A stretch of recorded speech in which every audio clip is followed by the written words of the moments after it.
My name's Alan Moore. I write comics.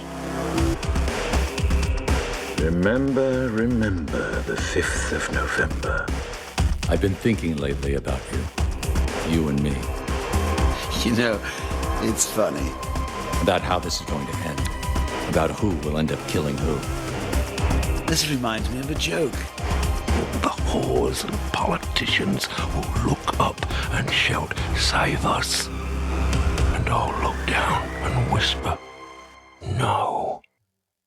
Hello and welcome to the Alan Moore Cast. I'm your host, Nathan Cavanis, and this episode, we're tackling one of the big ones.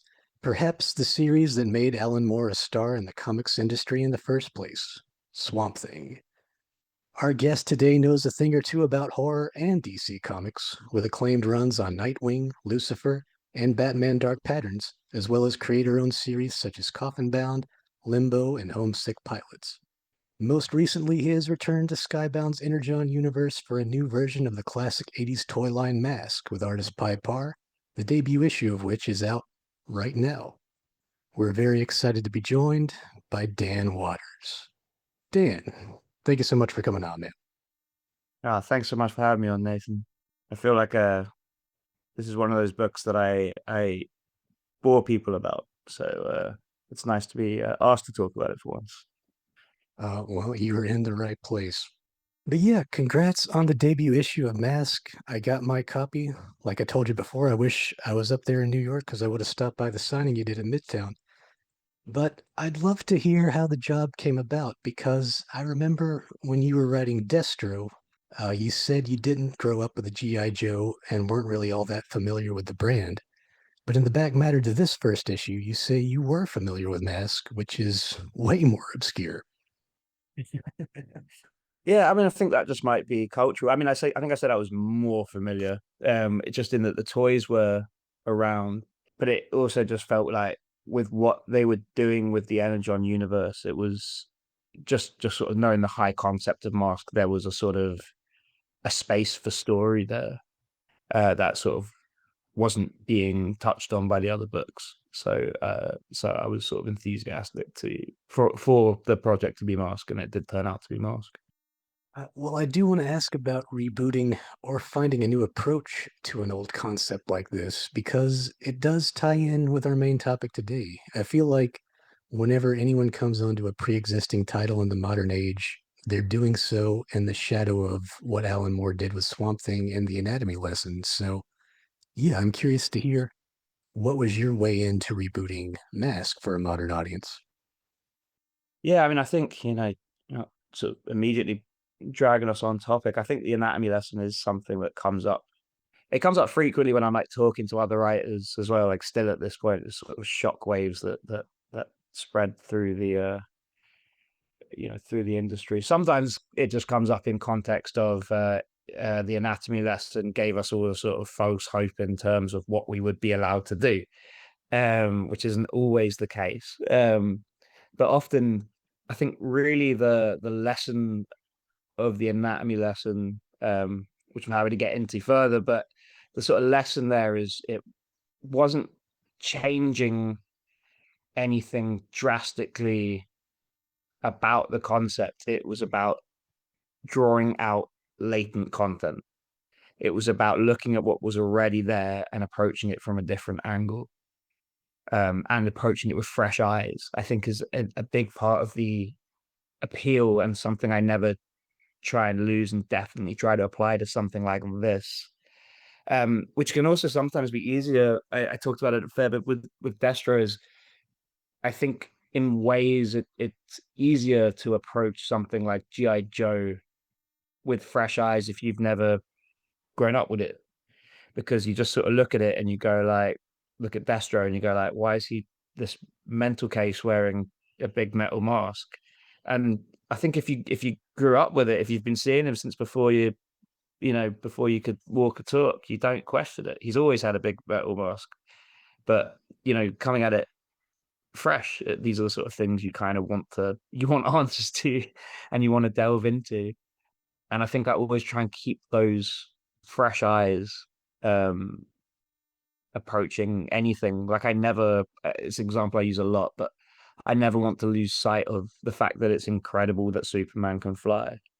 It shouldn't be something. It's so easy to take for granted after close to a century of stories, but it should still feel wondrous when it happens in story and to the people around that. So yeah, I think Mask was a similar sort of thing of going, okay, take nothing for granted. Who has built these? Why have they built them? And what is the purpose of them beyond putting a gun on your face? Because that feels like you know, that's a less practical way to use one. So they must have a deeper purpose. And those are the sort of questions that immediately start leading you towards stories. So I think it's always kind of trying to take that approach. Another thing we do to warm up is to get everyone's personal Alan Moore story. So, Dan, for you, I'm curious, what was your first encounter with the work of Alan Moore? It's one of those. It feels like one of those genetic things. I think I kind of discovered it all around. In fact, all the sort of classic stuff around the same time, and it was the usual suspects. It was Watchmen and Swamp Thing and V for Vendetta. Encountered them early in my sort of return to comics as a sort of later teen, having sort of fallen out or just fallen out of love with them a little in my younger teens. And then discovering this sort of more mature work and all these incredible things that could be done with the medium, and just being like really enraptured with it. But Swamp Thing really was exciting just because there was more of it. And I just kept wanting to know what happened next, and there kept being more of it to sort of track down and get hold of, because it was before things were easily accessible online. I also want to ask, did you ever get a chance to meet Moore himself? Only because growing up in the UK, I feel like there's a better chance to encounter him at a signing or an appearance. I know he doesn't do a lot of those, but considering he hasn't done any in the US since the 80s, I feel like comics fans in the UK have a better chance of meeting him in person. Yeah, I mean, I've only met him as a fan. Um, uh, where he did do a sort of screening and talk for showpieces with Mitch Jenkins somewhere in London. I can't honestly remember which theatre it was off the top of my head. But yeah, sort of went down to that, and was I think I was at that point probably a burgeoning comic creator, but he was also sort of, you know, uh, it was sort of where a lot of the stuff you were seeing in the press from him was him getting asked about comics and clearly sick of being asked about comics. So it didn't seem like a good sort of opening line. But it's one of those funny things where I definitely have sort of friends in common at this point, between sort of a lot of people who've worked with him, like Kieran Gillen and Cy Spurrier and all that sort of crowd who worked on like Cinema Purgatorio and things like that. But I just sort of sit and listen to their stories. Let's get into our main topic today. In 1983, the young British upstart Alan Moore was offered the job of becoming the new writer on Saga of the Swamp Thing, a title made primarily to capitalize off the release of the Swamp Thing movie in the early 80s. Paired with artists Steve Bissette and John Totleben, the new creative team turned Swamp Thing into one of the most intriguing, thought-provoking titles in all of mainstream comics, and wound up influencing an entire generation of creators in ways that are still being felt to this very day. So Dan, when I reach out to guests, I usually ask them which Alan Moore project they'd most like to talk about, and you pick Swamp Thing. So just to start out, what was it that drew you to this title in particular? I think it's just the one that I go back to the most in terms of kind of influence, I guess. Like there are some craft bits to it that are kind of I look at now and it's like, okay, that's a young creator, and he was what, 27 when he started doing it, which is upsetting. It's insane, yeah. Yeah. So there are some things where it's like a little indicative of a young creator, but there's so much that I still go back, and I wish I'd had time to do a full reread before jumping on this. I did at least go back and reread the first two volumes of Saga and the Swamp Thing, and I'm still seeing stuff that I'm just like, oh, that's cool. That's something we haven't seen for a while. There's just so much about it that is just in a very raw way. Just it comes out all guns blazing and doesn't take the medium for granted or treat it as something pulpy, even though it's sort of delighting in doing something pulpy. It's doing it with like deadly seriousness, and I just think that was a first time I encountered it. It was a lightning strike, and it remains so to this day. I'd love to come on and talk about like From Hell or V for Vendetta, but I'd need to go away and do my homework again. I totally understand. Yeah, it was similar. My plan going into this was just to reread maybe a couple of the key issues, but I wound up getting swept up and really drawn into it, so I basically reread almost the whole run. And I think that's something that might get overlooked, or at the very least, not talked about enough when we discuss Moore's work. First and foremost, he's a natural storyteller. We talk about the literary influences he brings, we talk about all of the innovative techniques with his artists, but at the end of the day, Alan Moore writes comics that you can't put down. Yeah, I don't think any of that other stuff would mean jack if he didn't have the innate talent. I think there's a universe in which a far less talented Moore was unreadable because he does show off, but he's that good, so it's okay. Yeah, there's a few writers who fall into that category. But let's get into the anatomy lesson because that's a prime example of this. Moore starts his run off by setting up a central mystery with the death of Swamp Thing and the subsequent autopsy performed on his corpse by Woodrue. But then he proceeds to draw the reader in further and further with a succession of reveals, all of this building up to the ultimate twist that Swamp Thing isn't really a man who was turned into a plant monster, but rather a plant monster that thinks it's a man. And the structure and pacing are just incredible. And another thing is how self-contained it is, while also setting the stage for a whole new series of stories that you can explore, and which he does explore for the next couple years. Yeah, the moss encrusted mockery of a man. Yeah, I mean, I think that sort of first issue tends to get a little swept aside because the anatomy lesson comes right after it. I'm trying to remember what the first issue is called off the top of my head. It's the one that's This was about called Loose Ends because he's tying up all the loose ends. loose ends. Yes, exactly. Yeah, yeah, he's tying up the loose ends because also I think the way it tends to work now, unless something goes catastrophically wrong with a creative team, is that you sort of when you're finishing your run and you wrap it up.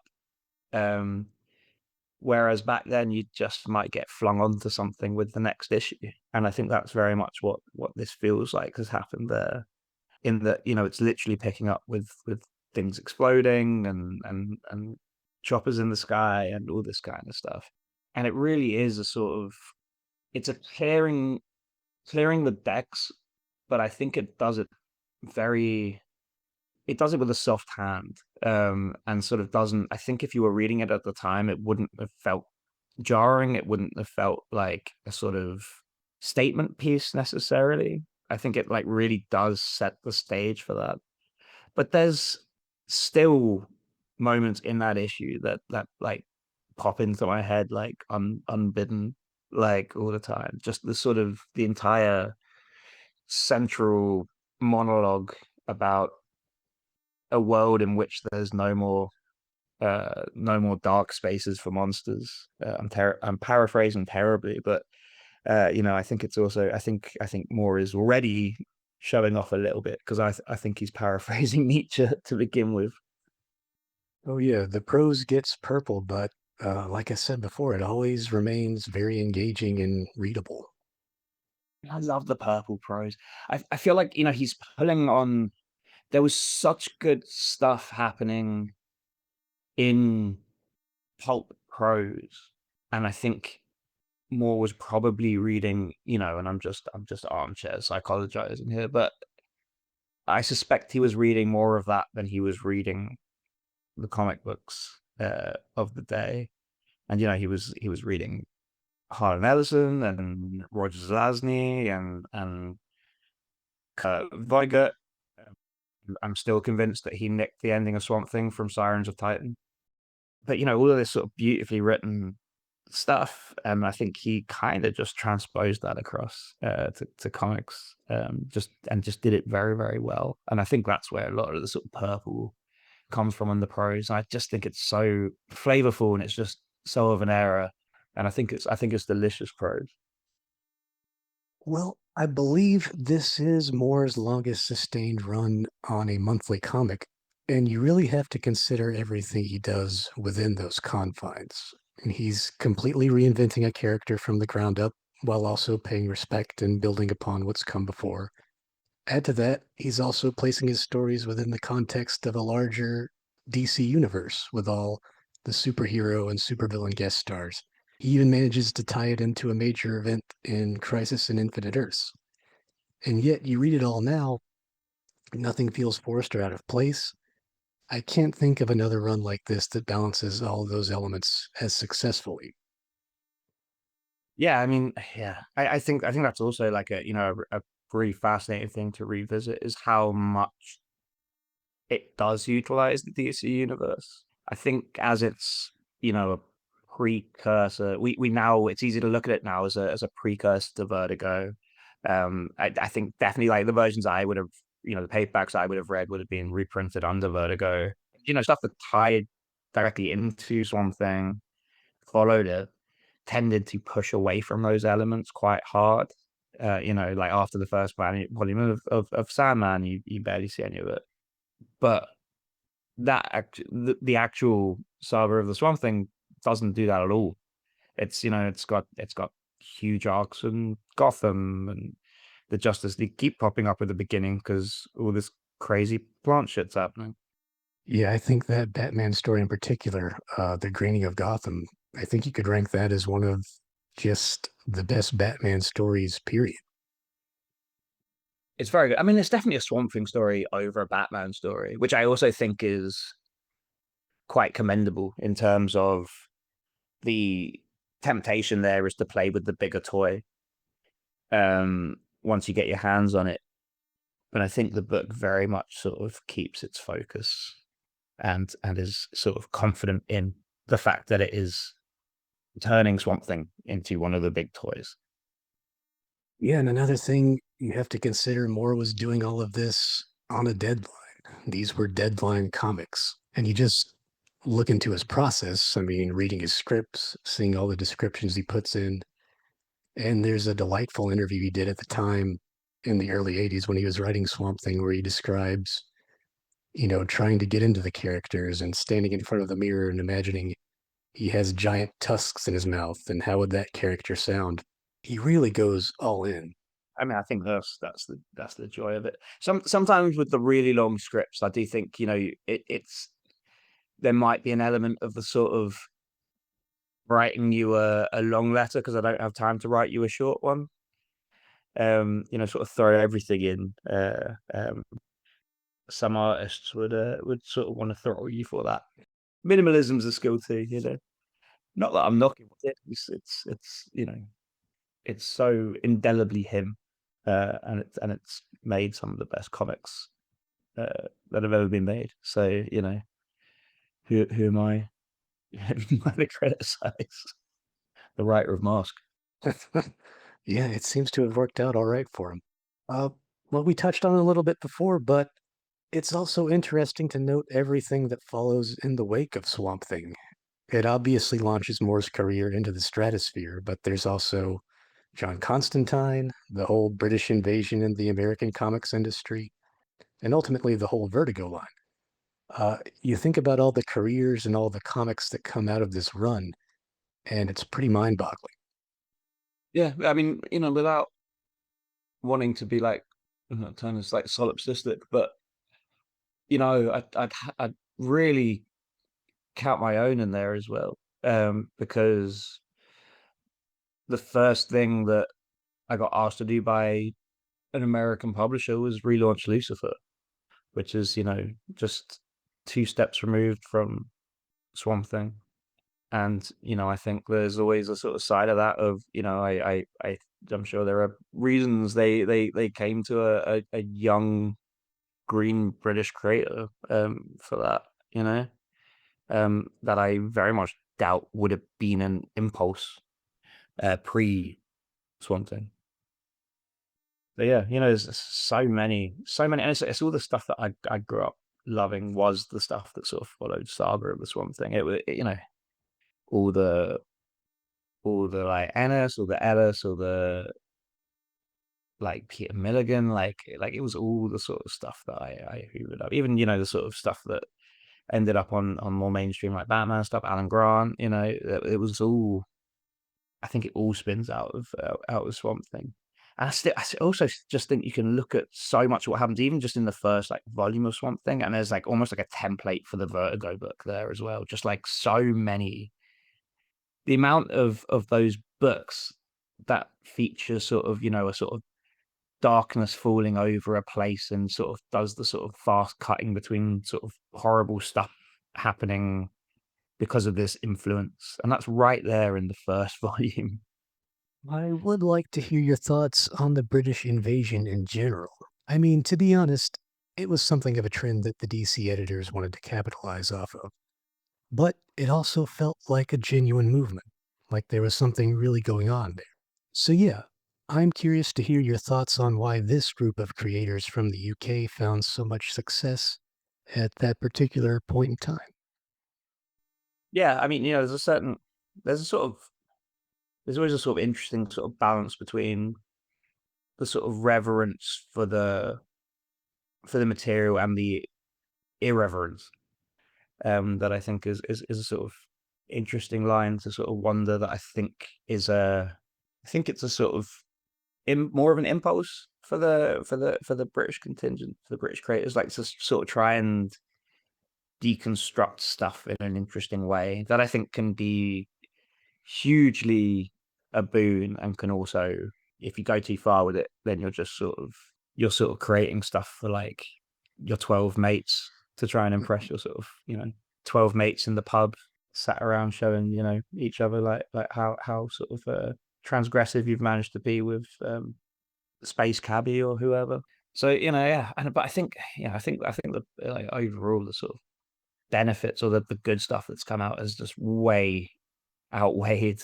I think there's some of the most interesting stuff. I don't know. I'm biased. I'm from there. I come from that culture, and I wouldn't be here without it. Both in terms of, I think, getting to have developed my skills within the industry, which I know is a very privileged position. I started, I started on that Lucifer book when I was 26, something like that.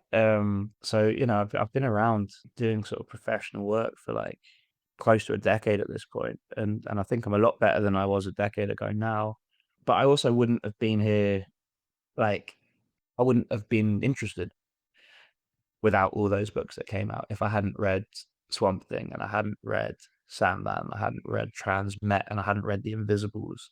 Like, it's not all stuff that I still regularly revisit, but it definitely sort of paved the way, and it was just sort of excited me, and it led me to interesting things, like even like the sort of cultural references that are dropped in Swamp Thing in those early books, which are just the ones I have fresh in my mind. But that like sort of jumps in sort of a few breaths from like Don't Look Now, the Nicholas Roeg movie, which is one of my absolute favorite films, to Francesco Goya, and I did a whole issue at least for around Goya, like just like this, both sort of pointing you towards low and high art in a way that is sometimes quite like it's a bit on the nose at times, but my God, as a teenager who was like interested in discovering this stuff, and for who these books were sort of opening up worlds, it was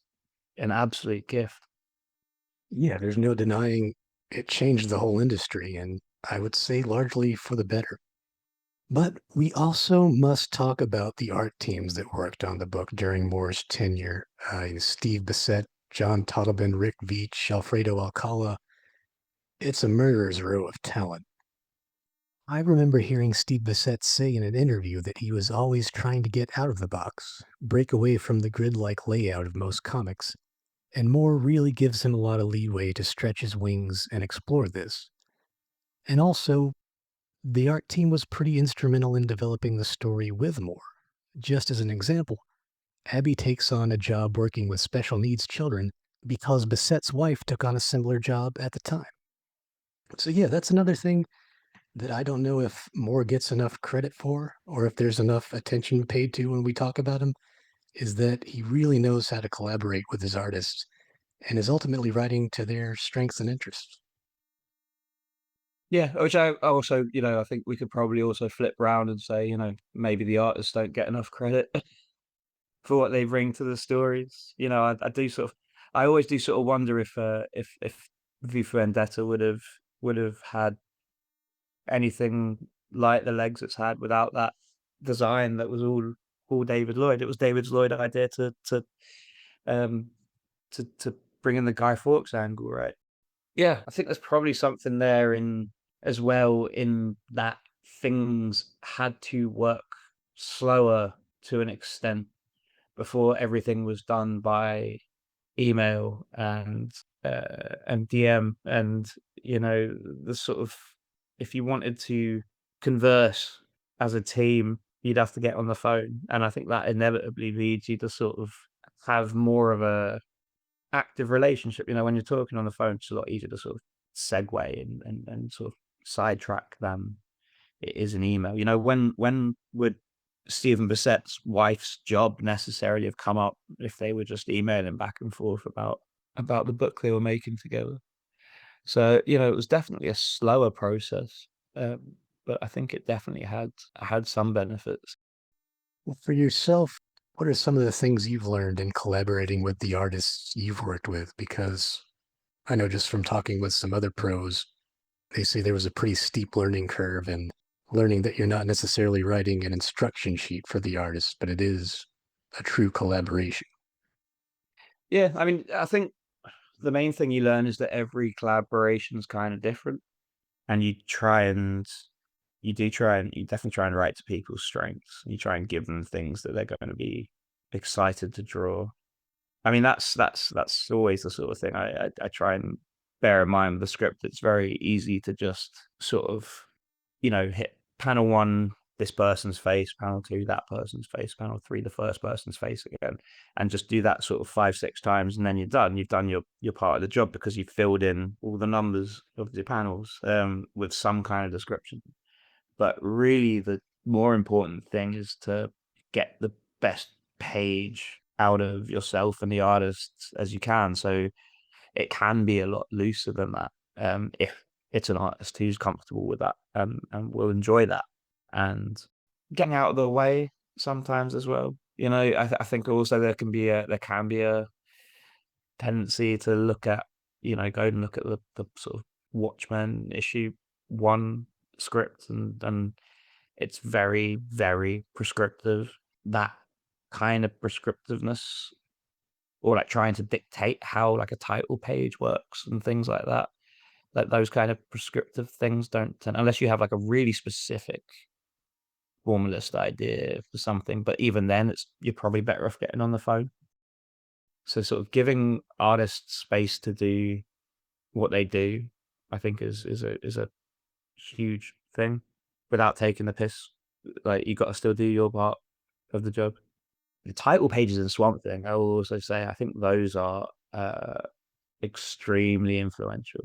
And I think sort of when you see a good title page, it tends to be an indicator of quality. It's not a rule of, it's not a hard rule, but when you see a good title page, like within the comic, that always makes me very happy. Well, as we reach the end here, do you have any last thoughts pertaining to Swamp Thing or Alan Moore in general? I mean, I'm going to say what I haven't already said. It's a book I come back to frequently, and I think if you want to learn how to write comics and interesting things you can do with comics. There's none better. There's like really interesting things he does, like treating most. There are issues and sections where like double page spreads become individual narrators. You'll have one narrator across a double page spread, and then you'll turn the page and you'll have an entirely different narrator, and it might jump from first person to third person.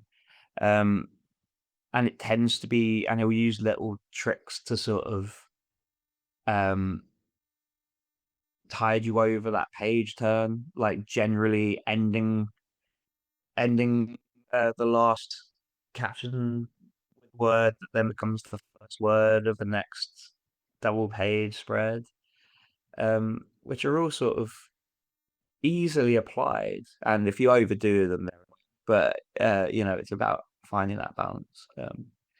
And as we say, Moore is very good at finding that balance.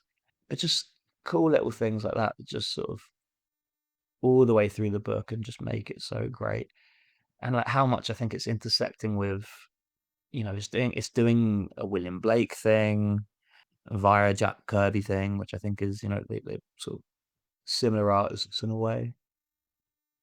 God, yeah. Well, like I said, this is the sort of thing I corner people in the pub about. So I can sort of talk about this far too much. Well, Dan, that should do it for this episode. Thank you again so much for coming on. If there's any other more works you want to talk about, we'll have to have you on in the future. But before you go, anything you would like to plug? M.A.S.K issue 1 out now from Skybound. We just announced the Spider-Man, Spider-Woman, sorry, 50th anniversary of Spider-Woman specials coming out from Marvel. I'm writing half of it, and Anne Nocenti's writing the other half, which is extremely cool for me because I think her Daredevil run is one of the best comics Marvel's ever put out, and it's started to get its flowers, but I think it's still deeply underrated. With John Romita Jr. Um, Batman Dark Patterns trade is out now. It came out at the end of March, but it's a work that I'm deeply proud of. With Hayden Sherman, who I think is one of the artists working today. You could challenge some of those Bissette layouts.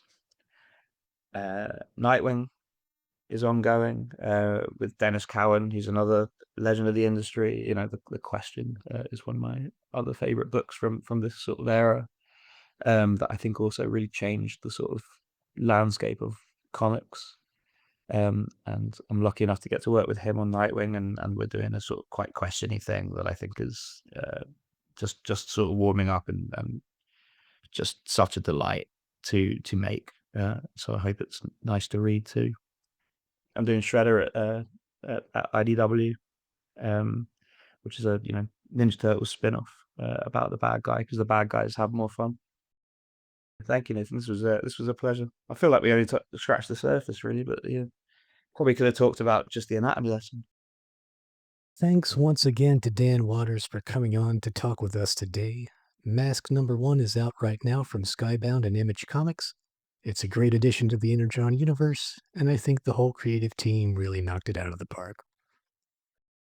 Next week, we'll be joined by writer Paul Jenkins to talk about Big Numbers, Alan Moore's unfinished masterpiece with artist Bill Sienkiewicz. Paul actually worked on Big Numbers as an editor early on in his career, and he has stories to tell. What happened with Big Numbers that led to it being unfinished? How far along did Alan Moore get before the project was abandoned? And is it true that replacement artist Al Columbia actually destroyed the art for Big Numbers #4? Paul reveals all in a pretty incredible interview that, trust me, you will not want to miss. Until then, please do subscribe to the Alan Moore Cast on your podcast app of choice so you don't miss any upcoming episodes. The Alan Moore Cast is also available on YouTube at the dedicated Alan Moore Cast channel if you'd like to check us out there. And if you can leave a rating or drop a review, I'd greatly appreciate it. You can also find us online at Instagram at the Alan Moore Cast for updates and announcements regarding future episodes. And that should do it for this week. Thanks to Michael Flug for the theme music, and thank you for listening.